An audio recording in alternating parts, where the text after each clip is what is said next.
Today, we're covering two major cases in the news. The first case is about Alabama plumber Mohammad A.H. who pleaded guilty after allegedly trying to hire a hitman to kill his estranged wife and 6 adult children.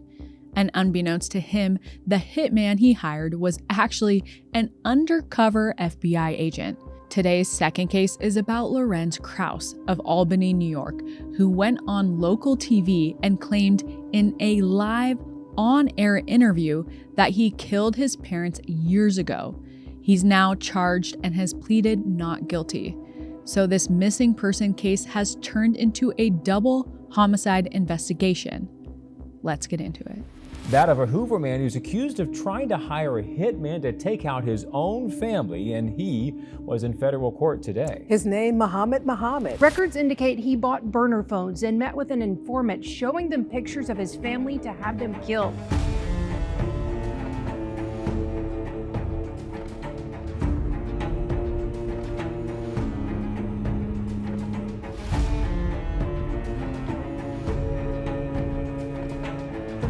Hi, I'm Katie Ring, and this is Crime House Daily, your weekday true crime companion. We follow the cases making headlines now, where justice is still unfolding. This is a First Watch episode bringing you today's biggest crime stories. Don't forget to subscribe to my YouTube channel at Crime House Daily so you never miss an episode. This episode discusses active criminal cases and breaking news. The information we share is based on what's publicly available at the time of recording and may change as new evidence comes to light. We aim to inform, not to decide guilt or innocence, so everyone mentioned is presumed innocent until proven guilty in a court of law.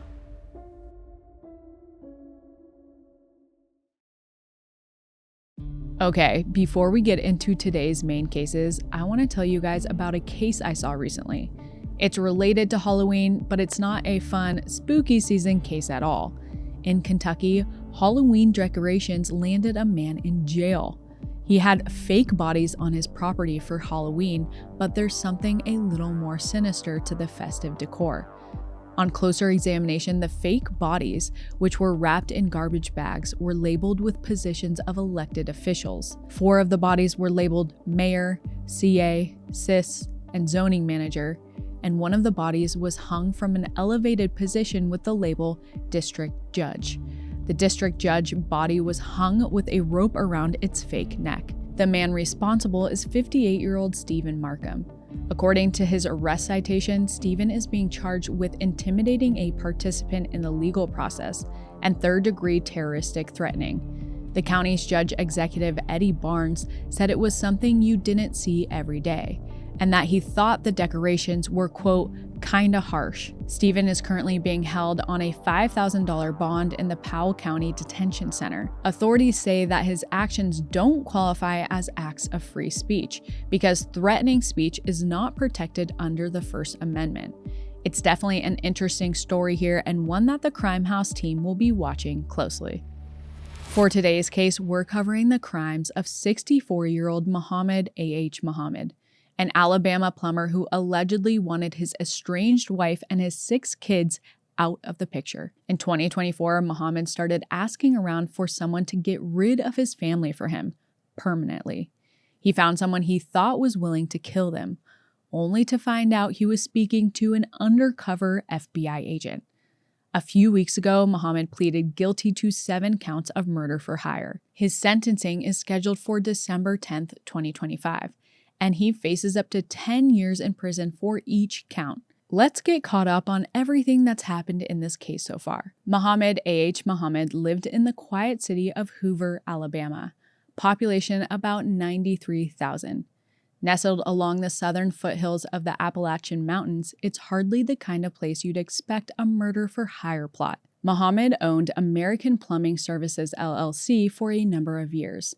And on March 18, 2021, Mohammad marries his wife, named only in court documents as SA for her protection. There are also 6 children in the family, aged between 21 and 34. Reports don't specify which children biologically belong to which parent, but SA refers to them as her kids.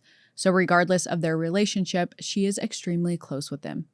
However, these bonds don't last for Mohammad. According to his wife, Mohammad runs his house like a tyrant, lashing out over minor things and threatening his family with severe violence on a regular basis. In a court affidavit, S.A. writes that Mohammad threatens to lock her and the kids who are still living there in the basement and kill them. He allegedly injures them so badly that they are sent to the ER, places guns and knives at their heads and throats, and even shoots guns at them. And in November 2021, just a few months after their wedding, Mohammad is arrested on a domestic violence charge for assaulting one of his daughters and sending her to the hospital. These charges are eventually dismissed, but it's not the last time Mohammad is investigated for threatening his family's safety. Shortly after the November 2021 arrest, S.A. and 2 of her children file for protection from abuse orders against Mohammad. Legally, the protection from abuse orders prevent Mohammad from assaulting, threatening, abusing, harassing, following, interfering, or stalking his family. But Mohammad ignores the orders. And in April of 2022, he's arrested again by the Hoover Police Department for stalking his family. He had placed GPS tracking devices on their cars, trying to keep tabs on their locations. Mohammad is allowed to remain free on bond and goes on to continue his dangerous behavior. About 8 months later, on January 3rd, 2023, Hoover firefighters are called to the home of one of S.A.'s friends. Their car, which Mohammad had bought for them, has been lit on fire. The next day, Mohammad's eldest son, named in court documents as I.M., has a silver Ram truck set on fire in his family's driveway. Police investigate Mohammad's potential involvement in both arson cases, but there's not enough evidence to arrest him. And a few months later, in September 2023, the car belonging to another one of Mohammad's sons is also burned in a fire that also destroys a few other cars. Then, in December 2023, there's another suspicious fire near the home S.A. shares with 2 of the children. At this point, Mohammad and S.A. are deep into divorce proceedings, but Mohammad doesn't want to go through with it. That same month, one of Mohammad's friends calls S.A. and asks her to take Mohammad back. She says no immediately. The next day, Mohammad's daughter's car is set on fire. After this, the police find enough evidence that Mohammad is involved to arrest him for violating the protective orders against him. During the court hearing, the prosecution plays a recording of a conversation between Mohammad and a friend. His friend says Mohammad will go to hell if he hurts his family, but Mohammad doesn't think so. In response, he says, quote, "God will reward me." But still, Mohammad once again gets out on bond the following February of 2024. Although this time, he has to wear an ankle monitor. If he goes anywhere near his family, the courts will know, and he'll go right back to jail. A few months later, Mohammad complains to a friend that his family has destroyed his pride, and he's willing to die to preserve his dignity, but he wants his family to go first. However, Mohammad can't do anything to them because of his ankle monitor, so he wants someone to take care of them for him. After bringing this up a few more times, Mohammad's friend promises to put him in contact with someone. A few days later, Mohammad drops a man off at a nearby Walmart to buy 2 burner phones. Investigators can't identify the man, but security footage shows him wearing a t-shirt with the logo of Mohammad's company, American Plumbing Services, LLC. Mohammad activates the phones, and in September 2024, he contacts the number his friend had supplied. But Mohammad wasn't speaking to a hitman like he thought. He was on the phone with an undercover FBI agent, and Mohammad was about to tell him everything.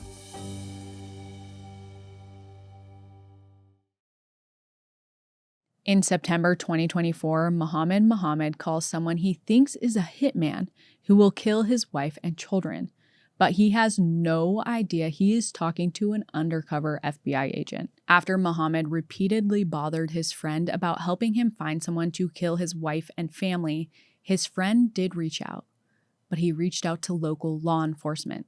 They put him in touch with the FBI, who instruct him to keep up the ruse. That way, they can get enough evidence to arrest Mohammad. And on September 21st, 2024, Mohammad meets the agent at an undisclosed location. Mohammad allegedly shows the agent pictures of what's described as burned structures belonging to his family members. He explains that they had taken away his dignity by turning against him, and that he wants to punish them for it. He then shows the agent pictures of his wife and kids, along with photos of their homes. He says, quote, 6 kids and the mom. You pick and choose who you gonna take out and get paid. He offers the agent $5,000 for each one of his kids, totaling $30,000, but he's willing to pay a bigger price for his wife, S.A., $20,000, since according to him, she's a, quote, big. He tells the agent, quote, start with 1, take your time. 2nd, 3rd, 4th, 5, I don't give just start with 1.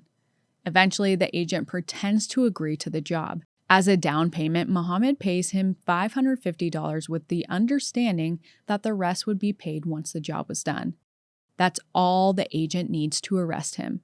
A few days later, Mohammad is arrested and charged with 7 counts of murder for hire. I'm glad this guy was stupid enough to think an FBI agent was a real hitman, but the story is yet another example of how our legal system needs to take domestic violence and stalking more seriously. He abused one of his kids so badly they were sent to the hospital, but his charges were dismissed. He stalked them continuously and was finally arrested, but then shortly released. He set his wife's car on fire, and surveillance caught a car that Mohammad owned, but they said they didn't have enough evidence. He burned his son's car the next day. No consequences. Months later, he burns another son's car that catches other cars on fire. Still no consequences. He burns his daughter's car after the mother told one of his friends she was not getting back with him. He's only arrested for breaking the restraining order by contacting his wife through an intermediary. Bond is revoked, but then they changed their mind and let him out on bond. If he was locked up after putting a family member in the hospital, none of this would have ever happened. A year after his arrest on September 24th, 2025, Mohammad A.H. pleads guilty to all 7 charges. He faces a maximum sentence of 10 years for each charge. With his guilty plea in place, he likely won't face anywhere close to the maximum sentence. But for a man in his mid-60s, even a mild sentence could be for life. We'll find out what happens during his sentencing in December.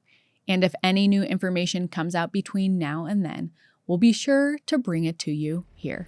Our second case today is another family murder. But this time, the suspect not only openly admitted to their crime, but he did it on TV. On September 24th, 2025, the remains of Franz and Teresa Kraus were discovered buried in their backyard in Albany, New York. Just one day later, their son, Lorenz Kraus, sat down for an interview with the local station CBS 6 and claimed that he'd killed them 8 years earlier out of mercy because they were getting older and more frail. As of this recording, Lorenz Kraus has pleaded not guilty, but this case is rapidly evolving. Let's dive right in. According to their son, Franz and Teresa Kraus both grew up during the chaos of World War II. Franz was born in Yugoslavia and spent years in a Soviet prison camp, while Teresa was born in Germany a few years before the country surrendered. They both immigrated to the United States in the 1950s and went on to meet, get married, and have their son Lorenz in 1972. When asked about his relationship with his parents, Lorenz says, quote, I wouldn't characterize it as loving. In 1988, when Lorenz was 16, his younger sister Rosa died of cancer. Watching her difficult, painful death had a huge impact on him and made his relationship with his parents even more strained. Lorenz graduated from Albany High School 2 years later and attended nearby Siena College, which was renamed Siena University this year. Lorenz graduated in 1994 with a degree in political science and went on to get a Master's of Business Administration from Rensselaer Polytechnic Institute. Lorenz works a variety of jobs, including as a window salesman, and around 2015 he became interested in cryptocurrency and claims to have created a, quote, secure dual-coin digital value exchange with long-term strategic advantages over Bitcoin. Without getting into the intricacies of crypto, he doesn't really deliver. Meanwhile, his parents are getting older and more frail, His father, who is now in his 80s, is nearly deaf and needs surgery for his cataracts. His mother, who is in her 70s, is dealing with slight cognitive decline and was noticing small things like forgetting to use her turn signals when she drove. Lorenz claims that he was worried about his parents' well-being. His family had a history of Alzheimer's disease, and he's not sure how'd they do in an environment in a nursing home. Lorenz believes aging is a societal crisis and that society needs a better solution. And he has a few ideas. According to Lorenz, in May or June of 2017, his mother wrote to him explaining that she'd fallen while walking. He takes the letter as a sign from her to help ease his parents' suffering. He doesn't want his parents to die a slow death like his sister Rosa. So in August 2017, he decides to do what he thinks is his duty to them. For most people, that would mean helping out around the house or hiring some extra hands. In Lorenz's mind, it means taking their lives.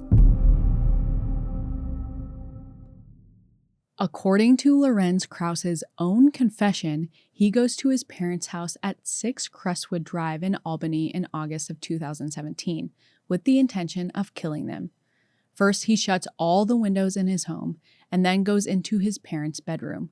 He suffocates his father Franz with his hands and then strangles his mother Teresa with a rope until she is dead. In his words, it was, quote, so quick.